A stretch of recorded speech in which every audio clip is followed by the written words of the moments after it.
Well, welcome to Exodus week 4. We're beginning with chapter 22 this week. And this is a tough stretch of scripture. I'm not going to sugarcoat it. It's sort of an odd collection, an odd series of laws that are handed down from God through Moses to the people. And it's just sort of an odd thing that makes no sense to us culturally, and it makes it hard to read. But these laws, these requirements, these oddities that we're reading really serve to at least three purposes. One is it began to set the people of Israel apart from the rest of the nations that they were living among. And one of the reasons it did that is that while the laws to us seem very harsh and weird and odd, they actually are much softer than the laws of surrounding neighborhoods. The laws about punishment for injury, the way you treat slaves or daughters. These are actually a more humane law than the ones that other nations had, and so it does soften the harsher laws. The third purpose is that it makes God a reality every day of their lives. Every part of their lives falls under God's rule and reign. But I will admit to you that there's much of this that I read and I shake my head and I don't understand it. So as you read these next couple chapters, there's going to be a lot of things that don't make a lot of sense, but hang in there. Chapter 23 introduces the main feasts or festivals. There's the Feast of Unleavened Bread, and it's that feast that contains Passover. Unleavened bread is a week-long feast, and in the middle of that, or in that, is the Passover.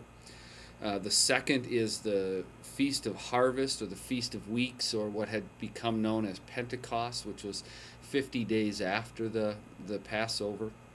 And it was really to be denoted at the wheat harvest, and so it was about one of the harvests. And then there was a second harvest that was for orchards and vineyards. They were on a different growing season, and that was called the Feast of Ingathering, or the Feast of Tabernacles, or the Feast of Booths.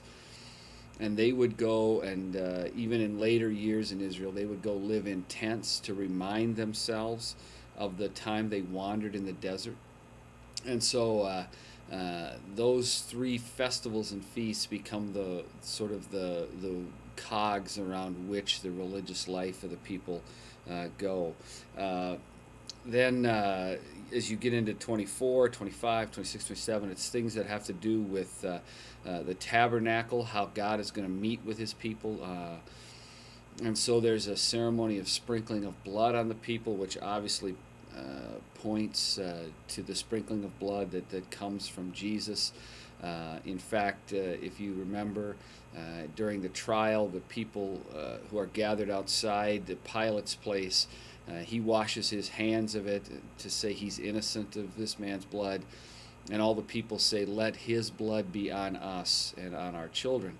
So this sprinkling to cleanse and purify is pointing toward Jesus.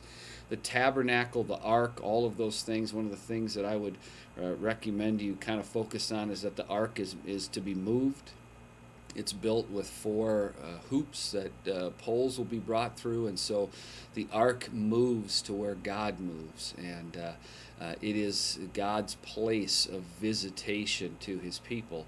That now in the New Testament becomes Jesus. So as you finish up sort of priestly garments and lampstands and all the things that go into the tabernacle, just sort of hang in there as God continues to set his people apart from the rest of the world. Have a great week.